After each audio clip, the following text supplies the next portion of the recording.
To me, this episode really proved tonight how unreal these friendships are between these ladies. Yeah. So anyway, let's just get straight back into it. We're back at the rap party. Everybody's there, and Sheree drops the whole big bomb that everybody was laughing and giggling at Kim and Chris's relationship, and in particular calling him a queen and gay, and Chrissy and Tootie and Fruity and all this stuff. So Sheree tells them that she also Googled Chris along with Sheree, not Sheree. Sheree Googled Chris along with Phaedra and Portia. And so Kim was just like, "What? Like my husband is a devoted father, and I don't have time for this BS and this and that." Portia threw Kenya under the bus and was just like, "Yeah, but Kenya said they called him Chrissy. A good idea, Portia. Let's go ahead and just blame Kenya for every single thing." Kenya definitely played a big part in it, but all of y'all was sitting there giggling and laughing and having a whole little roast session. Stop playing, especially Bigfoot ass Nene who had nothing else to say. So during this whole little moment, Nene said nothing.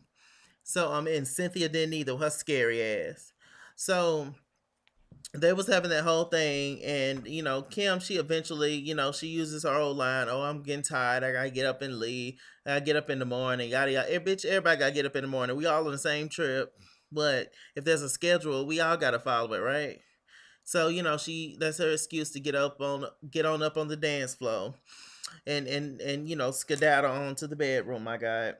Um so let's see what happened after that. Um, it's the next day, and Nene, she arrives, and she meets with Kim and Phaedra, and basically they're trying to school Kim on the whole reading thing because Kim needs some help, and both of them, everybody is just blaming Kenya for everything.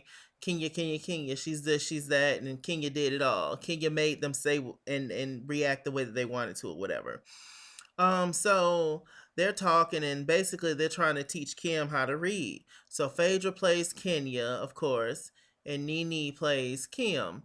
And so they start talking, and Phaedra instantly goes on the whole Kenya and the movies and all that. She was just like, "Look, I had two movies that went blockbuster," and Nene was like, "I'm Tootie Fields, I'm Mrs. Butterworth, I'm Kim Fields, and all this and that." They're talking, they're going back and forth, having their moment. Phaedra gets up and twirls like Kenya does, and just has a whole little moment in Kenya's expense or whatever. Um, and so it was just it was crazy, and they go into Phaedra saying that uh about calling him gay, and Nene was like, "Now wait a minute, bitch," and this and that.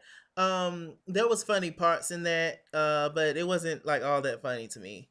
But one thing that I do agree with what they did was I do feel like Kim should stand up for herself a little more and read somebody when they need to be read in that right particular time.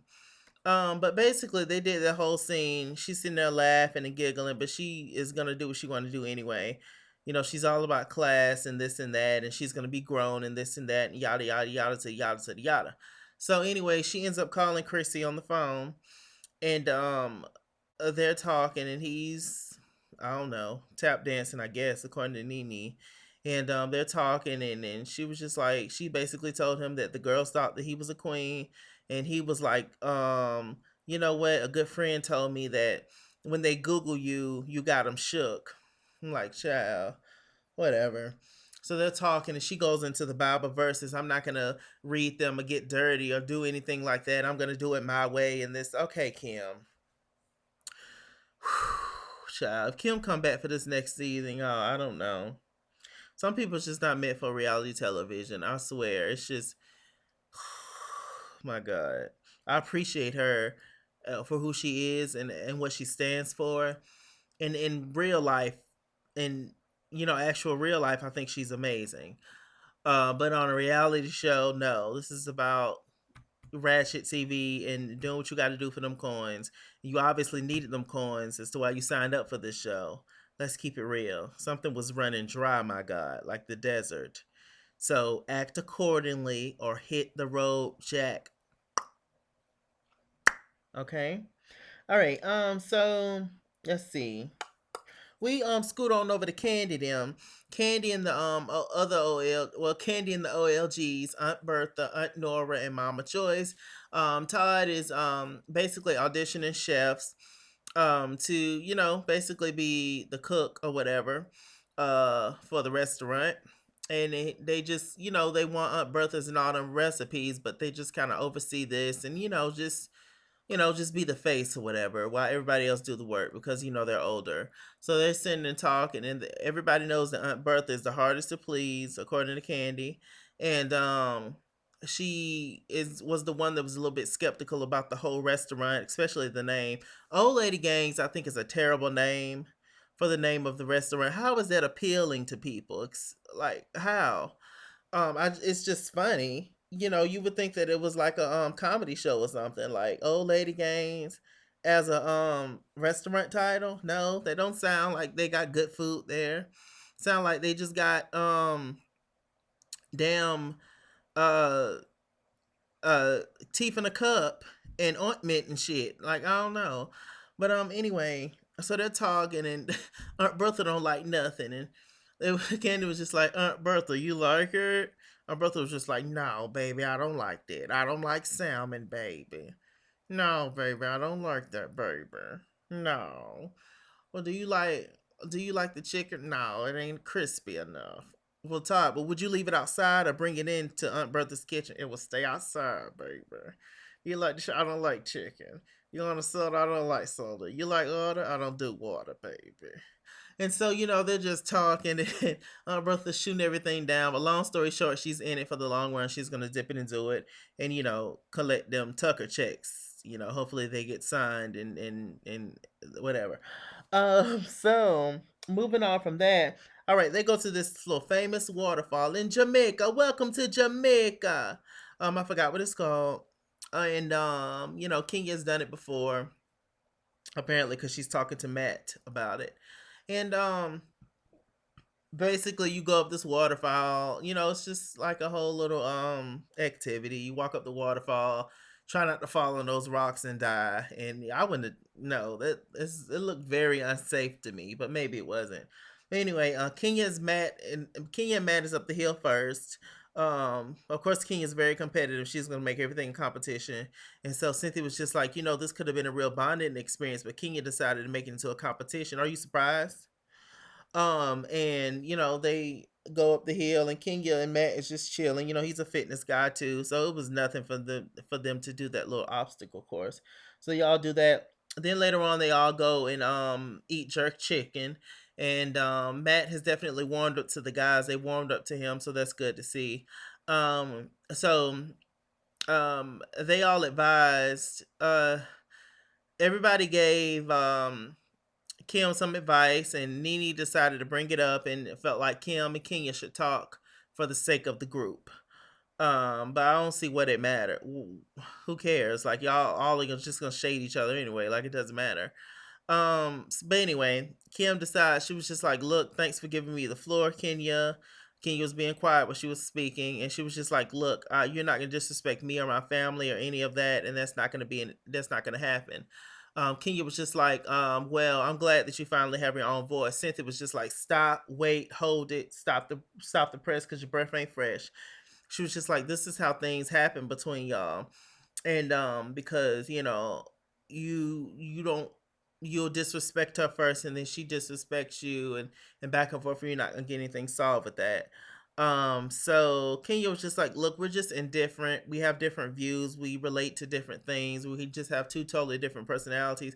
We can be cordial. We can be cool. And I am sorry about, pulling your chair out. I was wrong for that. I was just mostly taking out my anger on Cynthia. And I'm glad that Kenya at least apologized for that. And she pulled her chair out and everything. And of course, Phaedra, Portia, and Nene just sitting there looking. Nene gets up and leaves like she's the big therapist or whatever. Um. Okay. So a little later on, Cynthia, Nene, and Sheree, they have like a little moment, or maybe this was before the jerk chicken scene, but they have a little moment. Cynthia wrote down a whole list of issues that she had with Kenya. Cynthia, I can't with her. I really can't. I tried, but I can't. You know, she's up and down, all and around. You know, shit. I can't even get my words out. All right, let's see, guys. Um, I think that was pretty much that scene. They just sit down and talk, and they both throwing back in shade, and Nene was just like, "Look, you ain't nothing like Kim, Cynthia. You know you can read, and you can stand up for yourself because you read me a couple of times and this and that. You see how they all just like talk shit about each other, and so the whole it just irritated me tonight how they all kind of blame Kenya for everything. Kenya usually is the one that starts it or brings up the topic, but a lot of times she's not the one that keeps it going. Like, keep it real. Like, all y'all was up there being messy and all that stuff. I was irritated with Sheree that she brung it up at that particular time, but it's glad that she brung it up. You know, at least, she played her part and she also told on the other ladies. But Portia threw Kenya under the bus. And she was just like, and Kim was just like, she felt like the ladies was apologetic except for Kenya. None of them apologized for calling him or alleging to him being gay. None of them apologized at all. So, Phaedra and Portia didn't even say nothing. Neither did Nene. They was sitting there. They're delicate. He's delicate and he's a little sassy. And Nene, he, I don't know if he's gay, but he tap dance, whatever. Nene was on Watch What Happens Live, and she also uh said that Chris was at her house recently. She don't think Chris is gay, and this and that, and their reaction to that was just something that something happened between Chris and them on the bus. I guess they got into a little verbal altercation, and that's why they was, I guess, very interested in whatever the hell Kenya was talking about at the time, especially when it was concerning Chris, because at that point they wasn't really feeling Chris because of the altercation. That's what she said, but whatever. Andy also asked Nene, do you think that Kim is good for the show? Does she fit in with the girls? And Nene was like, no, not really. She was just like, I love Kim, don't get me wrong, but she basically don't fit in. Nene is continuing her cycle of basically throwing people up under the bus, especially at shows like Watch What Happens Live. Like, didn't she do Cynthia the same way? And so, this whole change Nene and all that, child, I don't buy it. I was a huge Nene fan, like everybody was for the most part. The first 2 or 3 seasons, then it just fell off drastically. She hasn't changed. She's still the shade queen, and all that. Just get her mad a little bit, or give her a platform to speak, and she's gonna speak, and she's gonna throw everybody up under the bus. That somebody called in and they said something about Portia, said that she's a different person. Is she for the better or worse? And she was just like, she has her days, but she's totally different. Remember when we didn't, when she wasn't allowed to go to strip clubs and all that? Like, that's why I say, like, all this back and forth stuff, it's not just Kenya that's the issue, is what I'm saying. All these women have a degree in shade for the most part, except for Kim. Last scene, you guys, they pretty much all sat down and talked, and Kenya arrived late. They made a big deal about that, and Nene was just like, add that to your list, and this and that. Y'all are enjoying the fact that Cynthia and Kenya have issues, especially you, Nene, because you really do want to be her only friend, right? But you still gonna sit back and throw shade at her and throw shots at her when it's convenient, right? Okay. Cynthia is get your mind checked, girl. This old me and Nene are friends again. Man, I was just like, everybody else is just like, whatever. Kenya ended up apologizing to Nene at the table, and Cynthia she accepted it. She was just like, with Nene coming in this whole commercial thing, Kenya has been through a lot, so I'm gonna accept it. I don't know. It was just a mess. There's a few funny scenes in this episode, but it really just irritated shit out of me. That was pretty much the episode, and uh Peter's, whatever. Anyway, that was it, y'all. Mr. Chalaki, I'm out. See you guys later. Bye.